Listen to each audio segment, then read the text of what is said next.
Hello guys, welcome to new tutorial of Swift programming language. So guys, today we are going to study about collection type in Swift language. So basically there are three types of collection in Swift language: array, set and dictionary. और तीनों ही बहुत ज़्यादा use होते हैं, specially array and dictionary बहुत ही widely Swift programming language में use होते हैं और इनको हम अच्छे से समझ लेंगे तो हमारे लिए स्विफ्ट प्रोग्रामिंग लैंग्वेज में कोड करना या लॉजिक लिखना काफ़ी इजी होगा। तो स्टार्ट करते हैं फ्रॉम एरे।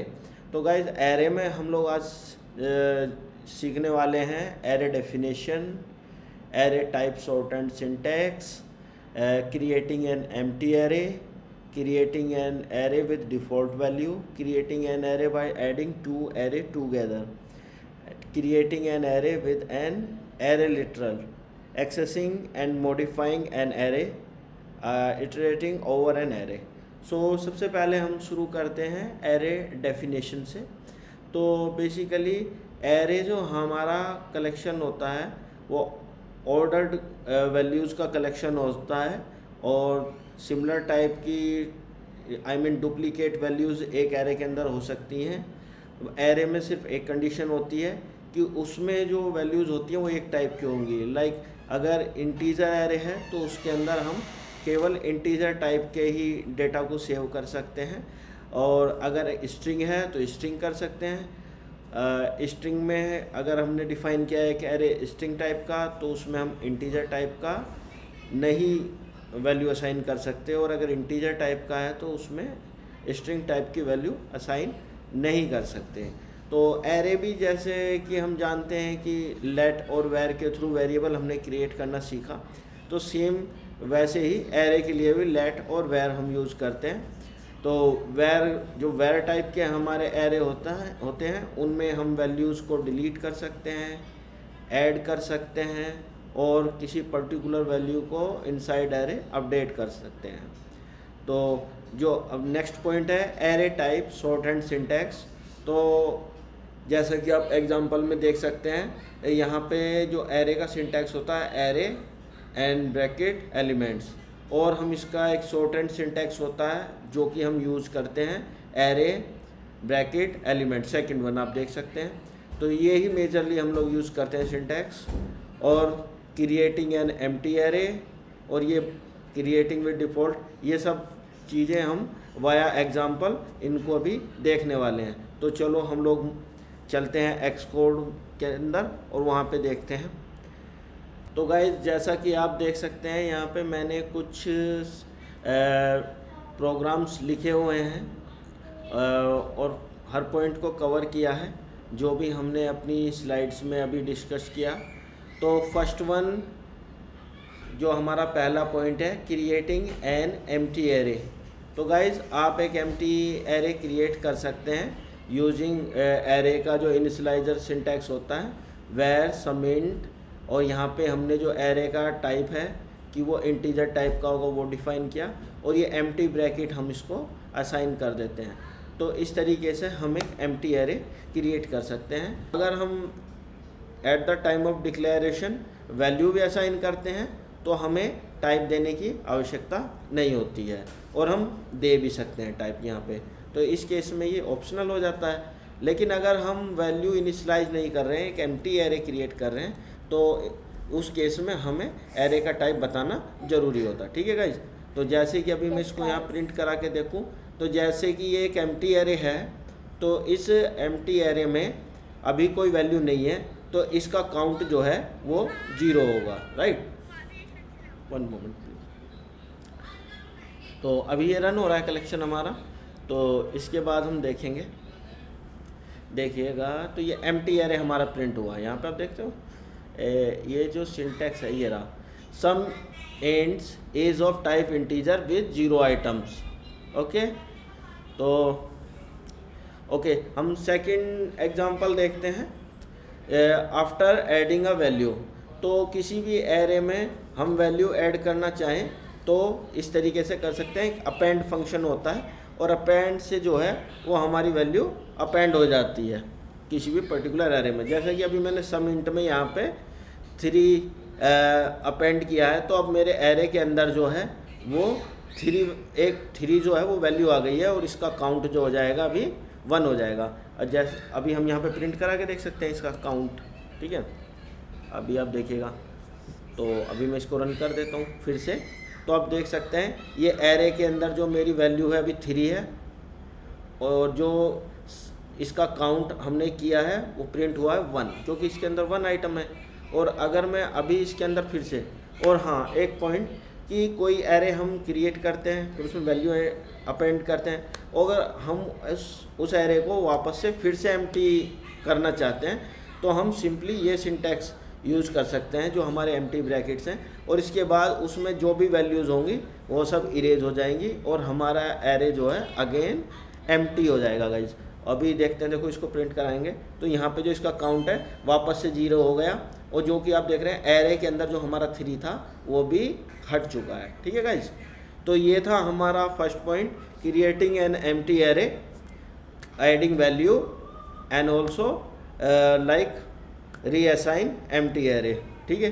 तो सेकंड पॉइंट हमारा है एरे के अंदर creating an array with default value.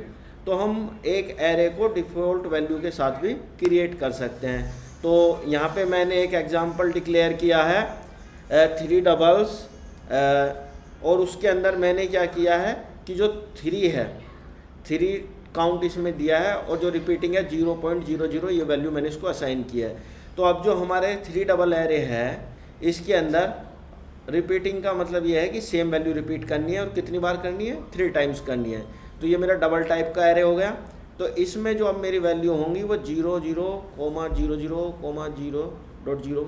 तो अभी अगर मैं इसका काउंट प्रिंट कराऊँ तो इसका काउंट होगा 3। अब देख सकते हैं, एक मिनट दीजिए, मैं अभी इसको प्रिंट करा देता हूँ, प्रिंट, और यहाँ पे हम करेंगे 3 डबल्स काउंट, ठीक है। तो अब इसके आगे इक्वल टू ये किया, और जो मेरा 3 डबल एरे है यहाँ पे, सॉरी उसके अंदर लिखना है, ये सारी 3 डबल्स एरे डॉट काउंट, ठीक है गाइस। तो अभी हम इसको प्रिंट कराएंगे तो यहाँ पे इसकी वैल्यू 3 प्रिंट हुई, जैसा कि आप देख सकते हैं, राइट। तो इस तरीके से हम डिफ़ॉल्ट वैल्यू के साथ भी एरे क्रिएट कर सकते हैं। और नेक्स्ट पॉइंट है हमारा एरे का, creating an array by adding 2 array together. तो गाइस हम 2 एरो को बेसिकली जोड़ सकते हैं और उनका समझो किसी तीसरे एरे को असाइन कर सकते हैं। जैसे कि हमने ऊपर एक 3 डबल्स एरे बनाया और यहाँ पे नेक्स्ट एक अनदर 3 डबल एरे बनाया, और इस एरे में हमने क्या वैल्यू असाइन की है 2.5, और कितनी बार की है 3 टाइम्स। तो यहाँ पे आप देख सकते हैं मैंने दोनों एरे को ऐड किया, 3 डबल्स एंड अनदर 3 डबल्स, और असाइन किया 6 डबल्स के अंदर। तो जो हमारा 3 डबल्स था उसके अंदर हमारी वैल्यू थी 0.0,0.0,0, और जो ये अनदर वाला था इसके अंदर हमारी वैल्यू है 2.5, 2.5। तो अब जो फाइनली जो हमारा एरे बना है 6 डबल्स, तो इसके अंदर 3 वैल्यूज़ पहले एरे की और 3 वैल्यूज़ सेकंड वाले एरे की ऐड हो गई हैं, और फाइनली ये एरे हमारा बन गया है 0.0, 0.0, 0.5, 2.5, 2.5। तो हमारा एरे का जो सम अभी यहाँ पे टोटल जो एलिमेंट हो गए उसके अंदर हो गए 6, ठीक है गाइज। आप चाहें तो इसको यहाँ से ऐसे चेक कर सकते हैं। अभी देखो यहाँ पे ये 0 था इस एरे के अंदर वैल्यू, प्लेग्राउंड का यही तो मज़ा है कि सामने ही देख सकते हैं उसके अंदर। और जो दूसरा एरे बनाया उसके अंदर 3 वैल्यूज़ हैं 2.5, 2.5, 2.5। फाइनली जो हमारा एरे बना है वो ये बना है। एक और इम्पोर्टेंट चीज़ गाइस, हम जो है सेम टाइप के एरे को ऐड करके किसी तीसरे वेरिएबल में असाइन कर सकते हैं। ऐसा नहीं है कि हम एक एरे स्ट्रिंग बना लें और दूसरा एरे डबल बना लें और उनको सम करेंगे, तो वो नहीं होगा, क्योंकि स्ट्रिंग और डबल को हम ऐड नहीं कर सकते, या सेम डेटा टाइप्स के होंगे तो वो एक दूसरे के साथ ऐड होके तीसरे में असाइन हो जाएंगे, ठीक है गाइस। तो नेक्स्ट पॉइंट पे चलते हैं। नेक्स्ट पॉइंट है creating an array with an array literal. Okay, तो जैसा कि हमने ऊपर देखा ही था कि हम कोई एरे जब बनाते हैं या तो हम एम्प्टी एरे बना सकते हैं या उसको इस तरीके से स्ट्रिंग लिटरल्स वगैरह असाइन करके भी बना सकते हैं। ठीक है, तो नेक्स्ट पे चलते हैं। अभी नेक्स्ट पॉइंट है access and modifying an array. तो गाइज सबसे पहले जैसे कि आप देख सकते हैं यहाँ पे जो ये काउंट है ये इसकी एक प्रॉपर्टी है एरे की, जिसके थ्रू हम एरे के अंदर कितने एलिमेंट है वो काउंट करते हैं, राइट। और इसके अंदर फिर कुछ फंक्शंस होते हैं, कुछ प्रॉपर्टीज़ होती हैं, जैसे कि एक प्रॉपर्टी है कि इज़ एम्प्टी। ये इज़ एम्प्टी क्या करता है कि कोई भी एरे है, अगर मुझे चेक करना है कि वो एरे एम्प्टी है या नहीं है, तो मैं इस प्रॉपर्टी को यूज कर सकता हूँ। या मैं ये भी कर सकता हूँ कि शॉपिंग लिस्ट डॉट काउंट, अगर इसका जो काउंट है 0 है तो दैट मीन्स वो एरे हमारा एम्प्टी है। एम्प्टी से मतलब कि उसके अंदर एक भी एलिमेंट नहीं है। ठीक है गाइज, तो ये भी एक प्रॉपर्टी होगी। फिर यहाँ पे नेक्स्ट मेथड है अपेंड। मान लीजिए मुझे किसी एग्जिस्टिंग एरे के अंदर कोई वैल्यू अपेंड करनी है, यानी कि ऐड करनी है, तो उसके लिए हमारा अपेंड फंक्शन होता है। अपेंड, और जिस टाइप का एरे है उस टाइप की वैल्यू हम यहाँ पे पास करेंगे तो वो अपेंड हो जाएगी। और फिर ये हमारा ये वाला ऑपरेटर भी होते हैं जिसके थ्रू सेम काम हम कर सकते हैं। जो अपेंड से हुआ वही सेम काम हम इस ऑपरेटर प्लस इक्वल टू से भी कर सकते हैं। ठीक है, तो नेक्स्ट पॉइंट पे चलते हैं। तो अगर हमें किसी पर्टिकुलर इंडेक्स की वैल्यू निकालनी हो एरे के अंदर से, फैच करनी हो, तो उसका सीधा सा सिंटेक्स है कि उसका हम इंडेक्स पास कर देंगे। जैसे शॉपिंग लिस्ट है तो शॉपिंग लिस्ट के 0 इंडेक्स पे क्या वैल्यू होगी, जैसे शॉपिंग लिस्ट है, हमने कहाँ पे बनाया शॉपिंग लिस्ट, ये बनाया। इनिशियल इंडेक्स इसका एग, मिल्क, फिर हम नीचे आए, यहाँ पे हमने फ्लोर ऐड किया, उसके बाद baking powder, then chocolate set, ऐसे हम ऐड करते गए। तो अभी फाइनली जो हमारा एरे है उसके अंदर 7 एलिमेंट्स है। तो अगर मुझे पर्टिकुलर इंडेक्स का निकालना है, जैसे कि अभी 0 का निकालना है, तो जैसे मैंने 0 इंडेक्स पास किया तो यहाँ से मेरा फर्स्ट आइटम है एग, तो ये एग जो है वो फर्स्ट आइटम के अंदर हमारा असाइन हो जाए, मतलब असाइन हो जाएगा। और दूसरी चीज़ अब पॉइंट आता है अपडेट करने वाला, कि मुझे एरे के अंदर किसी पर्टिकुलर वैल्यू को या किसी पर्टिकुलर इंडेक्स पे वैल्यू को अपडेट करना है। तो गाइस जैसे सेम हमने इंडेक्स पास करके एरे के अंदर से उस वैल्यू को निकाला पर्टिकुलर इंडेक्स से, तो सेम काम हम कर सकते हैं कि पर्टिकुलर इंडेक्स पे हम न्यू वैल्यू पास करेंगे तो वो वैल्यू हमारी एरे के अंदर अपडेट हो जाएगी। जैसे कि 0 इंडेक्स पे था हमारा एग और अभी मैंने इसके अंदर पास किया 6 एग्स, तो अब जो फाइनली शॉपिंग लिस्ट एरे के अंदर 0 इंडेक्स पे वैल्यू होगी वो एग नहीं होगी, वो होगी 6 एग्स। आप चाहें तो इसको प्रिंट करा के देख सकते हैं। ये हुआ शॉपिंग लिस्ट, आप देख सकते हैं सारी वैल्यूज़। तो ठीक है गाइज, अभी यहाँ पे इसके अंदर 0 इंडेक्स पे ये वैल्यू आ गई है। और लास्ट पॉइंट है इसके अंदर इटरेटिंग ओवर एन एरे।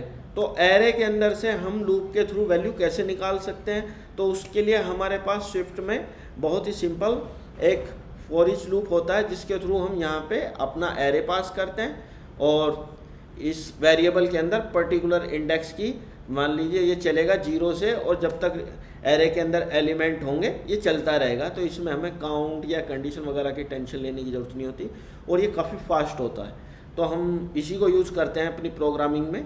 तो जैसे कि यहाँ पे शॉपिंग लिस्ट है, तो शॉपिंग लिस्ट में लूप चला तो हर बार 0 इंडेक्स पे जो आइटम होगा वो आइटम में साइन हो जाएगा, फिर आइटम 1 इंडेक्स पे होगा, फिर 2 पे, 3 पे, 4 पे तो ऐसे, और ये इस तरह से वैल्यू प्रिंट होती जाएंगी। हम चाहें तो यहाँ से रन करके देख सकते हैं। ये 7 एलिमेंट्स इसके अंदर आ चुके हैं। ठीक है गाइज, देख ये नीचे ना हमने प्रिंट कराया तो यहाँ से ये सब कुछ हमारी जो हम करवा रहे हैं वो वैल्यू यहाँ पे भी प्रिंट होती जा रही है। ठीक है मैन, ओके। तो अभी एरे हमारा पूरा हो गया। तो अब हम देखते हैं नेक्स्ट हमारा टॉपिक है सेट। तो गाइज सेट्स क्या है, सेट जो एज पर इसकी डेफिनेशन है कि सेट जो हमारा होता है वो होता है यूनिक वैल्यूज़ का कलेक्शन होता है अनऑर्डर्ड वे में। तो गाइज इसका सबसे बड़ा एडवांटेज यही है, या कह सकते हैं इसका सबसे बड़ा फीचर यही है कि एक सेट के अंदर सिर्फ यूनिक वैल्यूज़ ही हो सकती हैं। दैट मीन्स हम डुप्लीकेट वैल्यूज़ जो है वो सेट के अंदर असाइन नहीं कर सकते। ठीक है गाइज, तो इसको हम यूज कर सकते हैं जहाँ पे पर्टिकुलरली किसी केस में हमें ये रिक्वायरमेंट होती है कि हमारा जो है यूनिक वैल्यूज़ का ही कलेक्शन हो, तो उसके लिए हम सेट यूज़ कर सकते हैं, ठीक है। और फिर इसमें hash values for set types. Okay, तो हैश वैल्यूज़ बेसिकली क्या होती हैं गाइज, कि फॉर एग्जांपल हम जब दो ऑब्जेक्ट्स को या दो वेरिएबल्स को कंपेयर करते हैं, तो मान लीजिए एक वेरिएबल ए है, उसके अंदर मैंने असाइन किया 3, और दूसरा वेरिएबल है बी, उसके अंदर भी असाइन किया 3। तो अब जो ये 3 है वेरिएबल ए के अंदर और वेरिएबल बी के अंदर, इनकी जो है जब ये स्टोर होते हैं तो एक हैश वैल्यू पर्टिकुलरली इनको असाइन होती है। तो वो हैश वैल्यू जो है ना दोनों की इक्वल होनी चाहिए, तभी हमारे दो वेरिएबल इक्वल होते हैं। तो इसी तरीके से सेम हमारा सेट्स में अप्लाई होता है, ठीक है गाइज। तो नेक्स्ट है हमारा सेट टाइप सिंटैक्स। तो सेट का जो सिंटैक्स होता है, सेट ब्रैकेट्स एलिमेंट्स, तो यही होता है, इसमें कोई शॉर्ट हैंड सिंटैक्स नहीं होता जैसे हमारा एरे के अंदर होता है, ठीक है गाइज। तो उसके बाद जो है creating and initialising an empty set, creating a set with array literals, accessing and modifying a set, iterating over a set. तो ये जो नीचे के 4 पॉइंट हैं, ये पॉइंट्स हम लोग थ्रू प्रोग्रामिंग डिस्कस करेंगे। तो चलो चलते हैं एक्स कोड पर। तो गाइज यहाँ पे आप देख सकते हैं मैंने कुछ एग्जांपल्स यहाँ पे बनाए हुए हैं पहले से, ताकि हमारा टाइम कम से कम लगे, क्योंकि मेरा ऑब्जेक्टिव यहाँ पे है कि मैं आपको इनको एक्सप्लेन करूँ अच्छे से, क्योंकि कोड तो मिल जाता है बट उसको समझना ही सबसे महत्वपूर्ण है, राइट। तो फर्स्ट हमारा एग्जांपल है कि हम एक सेट जो है वो क्रिएट कैसे करें, एक एम्प्टी सेट हम क्रिएट कैसे कर सकते हैं। तो कोई भी सेट क्रिएट करने का सिंटैक्स होता है सिंपली, जैसे कि यहाँ पे मैंने बनाया हुआ where letters equal to set bracket characters. तो ये जो हमारा यहाँ पे लेटर्स सेट है, सेट टाइप का कलेक्शन है, तो ये हमने क्रिएट किया। अभी अगर हम इसका काउंट चेक करें तो इसका काउंट विल बी 0। जैसे कि आप देख सकते हैं सेट यहाँ पे एम्प्टी है और जो इसका काउंट है वो 0 है, क्योंकि इसके अंदर कोई भी एलिमेंट नहीं है। सेकंड पॉइंट आता है कि किसी सेट के अंदर वैल्यू ऐड कैसे करें। तो गाइज यहाँ पे हमारे पास इस पर्पज़ के लिए होता है, लेटर्स के अंदर इंसर्ट मेथड होता है। तो इंसर्ट मेथड के थ्रू हम कोई भी वैल्यू इस सेट में ऐड कर सकते हैं। तो गाइज आपने देखा एरे में जब हमने वैल्यू ऐड की थी तो वहाँ पे अपेंड फंक्शन यूज किया था, और यहाँ पे जब कर रहे हैं तो इंसर्ट फंक्शन यूज कर रहे हैं। ये डिफरेंस थोड़ा आप ध्यान रखिएगा। और बाकी इसमें बहुत सारे मेथड्स हैं, मैं सारे अगर एक्सप्लेन करूँगा तो काफ़ी टाइम लग जाएगा। मैं सिर्फ आपको कुछ के एग्जांपल्स बता देता हूँ, बाकी आप अपने आप से प्रैक्टिस कर सकते हैं। तो फिर वैसे ही जैसे हमने एरे में किया था, तो अगर कोई सेट है और उसके अंदर बहुत सारे वैल्यूज़ एडिड हैं और हम उसको वापस से एम्प्टी करना चाहते हैं, तो उसको हम सिंपली यही एम्प्टी ब्रैकेट्स पास करेंगे तो ये एम्प्टी हो जाएगा, ठीक है गाइज। तो आप सोच रहे होंगे एम्प्टी क्यों करना। एम्प्टी की रिक्वायरमेंट तब पड़ती है जब हम कोई प्रोजेक्ट बना रहे हैं, जैसे कि फॉर एग्जांपल हम एप्लीकेशन के अंदर कोई स्क्रीन है हमारी काइंड ऑफ बुक मार्क्स, हमने बुक मार्क्स किए हुए हैं, या फिर ऐड टू कार्ट जैसे हम देखते हैं शॉपिंग ऐप्स के अंदर, तो वहाँ पे हमने कार्ट में बहुत सारे प्रोडक्ट ऐड किए हुए हैं।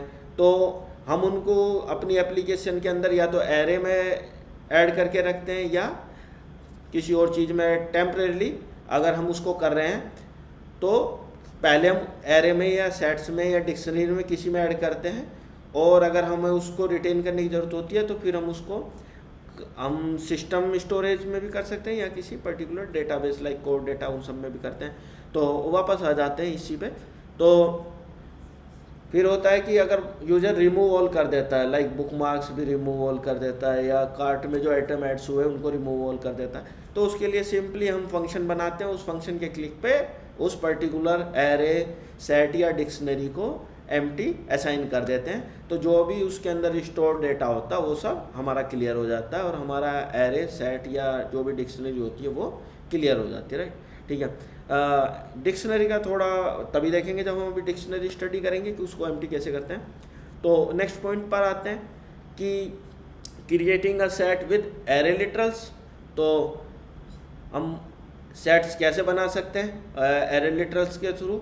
जैसे कि आप देख सकते हैं यहाँ पे हमने ये एक एरे बनाया और उसके अंदर सेट, और सेट किस टाइप का, हमारा स्ट्रिंग टाइप का। तो यहाँ पे ये एरे का सिंटैक्स होता है और इसके अंदर हमने ये 3 वैल्यू इसके अंदर असाइन कर दिए। तो अभी जो फेवरेट जनर्स है इसके अंदर हमारे 3 एलिमेंट्स आ गए हैं। अगर हम इसको प्रिंट कराएंगे तो ये इसके अंदर तीनों आ चुके हैं, rock, classical and hip hop. ठीक है गाइज। तो नेक्स्ट हमारा पॉइंट होता है सेट्स के अंदर कि हम सेट के अंदर एम्प्टी कैसे चेक करें, उसके अंदर वैल्यू कैसे इंसर्ट करें, या पर्टिकुलरली वैल्यू रिमूव कैसे कर सकते हैं। तो पहले हम सबसे पहले देखते हैं काउंट। काउंट तो सिंपल काउंट प्रॉपर्टी होती है, सेम होती है एरे के लिए भी। कलेक्शन टाइप जितने भी होते हैं हमारे, एरे, डिक्शनरी, सेट, उनके लिए हम काउंट से चेक करते हैं कि उसके अंदर कितने एलिमेंट हैं, राइट। और अगर हमें एम्प्टी चेक करना है तो एम्प्टी चेक करने के लिए हमारे पास एक प्रॉपर्टी होती है इज एम्प्टी। तो इज एम्प्टी सिंपली वही चेक करती है कि एरे के अंदर कोई प्रॉपर्टी कोई वैल्यू है या नहीं है। अच्छा, एक चीज़ देखिएगा आप, जो इज एम्प्टी है ये फाइनली रिटर्न क्या करता है इसके अंदर, ये रिटर्न करता है ट्रू या फॉल्स। ठीक है गाइज। तो ट्रू या फॉल्स करता है तो हमारा कंडीशन जो इफ है वो ट्रू फॉल्स पर ही चलता है। ठीक है गाइज। जैसा कि आप देख सकते हैं यहाँ पे ये हमारा बूल टाइप रिटर्न कर रहा है। ठीक है। तो अभी हम वापस चलते हैं। अब किसी भी मेथड में जैसे काउंट है, काउंट पे आप क्लिक कीजिए, कमांड प्रेस करके और क्लिक कीजिए तो आप यहाँ पे आ जाएंगे जहाँ पे बेसिकली उसकी इनिशियल डिक्लेरेशन है। तो वहाँ से आप देख सकते हैं कि वो किस टाइप की प्रॉपर्टी है। जैसे कि गेट टाइप की है, वो रिटर्न क्या करती है। और जैसे कि ये काउंट मेरा इंटीजर काउंट, इसमें स्विफ्ट लैंग्वेज में ये इंट रिटर्न कर रहा है, और यहाँ पे इज एम्प्टी जो है ये बूल रिटर्न कर रहा है। यहाँ पे ये काफ़ी सारी है, मतलब कि आप चाहें तो थोड़ा देख सकते हैं अगर आप ज़्यादा ही डिटेल में जाना चाहते हैं किसी टॉपिक की। उसके बाद हमने यहाँ पे इज एम्प्टी चेक किया, उसके बाद इंसर्ट फंक्शन हम देख ही चुके हैं।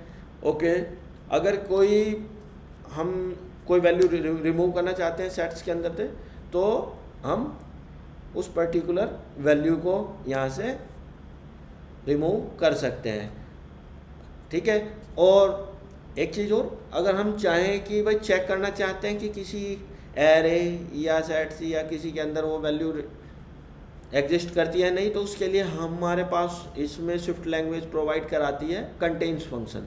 आप कंटेन्स फंक्शन को प्रैक्टिस करके देखना, और तो उससे हम चेक कर सकते हैं कि कोई पर्टिकुलर वैल्यू एग्जिस्ट करती है या नहीं करती है। ठीक है। वो हमारा यूज हो जाता है जैसे हम फिल्टरिंग वगैरह अप्लाई करते हैं, जब प्रोग्रामिंग करते हैं तो उसमें हम उसको यूज़ कर लेते हैं। वैसे तो आजकल काफ़ी फंक्शन है स्विफ्ट में जो क्लोजर्स फंक्शन होते हैं, जैसे आपका फ़िल्टर है, शॉर्टिंग के लिए है, और काफ़ी सारे फंक्शंस हैं, वो हम क्लोजर्स में पढ़ेंगे आगे जब आगे चलेंगे। तो यहाँ पे देखो, जैसे यहाँ पे ये रिमूव किया और ये रहा कंटेन्स फंक्शन। तो फेवरेट जेनर के अंदर हमने चेक किया कि ये इसके अंदर कंटेन करता है क्या फंक। अगर मिलेगा तो इफ़ में जाएगा, नहीं तो एल्स में जाएगा। सिंपली हम यहाँ से चेक कर लेते हैं। देखो अभी आपको पता चल जाएगा, ये रन किया, it is funky in here. ठीक है। तो यानी कि इसके अंदर कोई फंकी नाम का कुछ भी नहीं है। ठीक है। और अगर मैं ये चेक करूँ, ये चेक कर लेते हैं ना, अभी लगे हाथ, यहाँ पे मैं गया, मैंने यहाँ पे फंक की जगह लिखा जैज। अब मैं करूँगा तो रन हो रहा है। अभी देखते हैं, या I get up on the good foot, यानी कि ये इफ़ के अंदर गया। तो इसके अंदर क्योंकि ये जैज है, अगर मैं इसको जैज 1 कर दूंगा तो ये इफ़ के अंदर नहीं जाएगा, ये एल्स में जाएगा, क्योंकि जैज 1 नाम से कोई भी वैल्यू हमारी सेट के अंदर नहीं है। ठीक है गाइज। ओके, सेम जैसे हमने लूप्स के थ्रू वैल्यू रिट्रीव की थी एरे के अंदर, वैसे ही सेम सेट्स के लिए फॉर ईच लूप यूज कर सकते हैं। सेट एंड देन जेनर इनसेट एंड प्रिंट करा सकते हैं ये वैल्यूज़। अच्छा, सॉर्टिंग हम चाहें तो हम सॉर्टिंग भी कर सकते हैं। ठीक है। तो हमारा जो नेक्स्ट पॉइंट है गाइस वो है डिक्शनरी। तो डिक्शनरी भी हम बहुत ज़्यादा यूज़ करते हैं स्विफ्ट प्रोग्रामिंग लैंग्वेज में, तो इसको हम समझेंगे तो इससे हमें काफ़ी हेल्प मिलेगी। जैसे कि हम जब जेसन पार्सिंग वगैरह भी करते हैं तो उसमें भी हमारा जो जेसन ऑब्जेक्ट होता है उसके अंदर एरे और डिक्शनरीज ही होती हैं, उन्हीं को हमें पार्स करना होता है। तो डिक्शनरीज को समझ लेंगे और एरे को समझ लेंगे तो हमें बहुत हेल्प मिलने वाली है। आप यहाँ पे देखिएगा, हमेशा कई बार कंफ्यूज होते हैं लोग कि यार एरे और डिक्शनरी में फ़र्क क्या है, क्योंकि दोनों देखने में एक जैसे लगते हैं, ये भी ऐसी ब्रैकेट से ये भी। लेकिन आज मैं आपको एक बहुत ही छोटा सा फ़र्क बता रहा हूँ, जिसके बाद आप कभी भी एरे और डिक्शनरी में कंफ्यूज नहीं होंगे। तो जो एरे होता है, एरे में हमारा सिर्फ टाइप देते हैं, राइट, उसमें की वैल्यू पेयर हमारे नहीं होते। और जो डिक्शनरी होती है उसमें ब्रैकेट के अंदर ये कोलन जरूर होता है, और एरे में इनसाइड जो ये ब्रैकेट होते हैं यहाँ पे ये कोलन नहीं होता। तो जो कोलन से पहले वाला हमारा पार्ट है ये की बोलते हैं इसको, और जो सेकंड वाला है ये वैल्यू बोलते हैं। तो अभी हम देखेंगे, ठीक है। अभी पहले थोड़ा इसकी डेफिनेशन थ्योरी पे चलते हैं गाइज।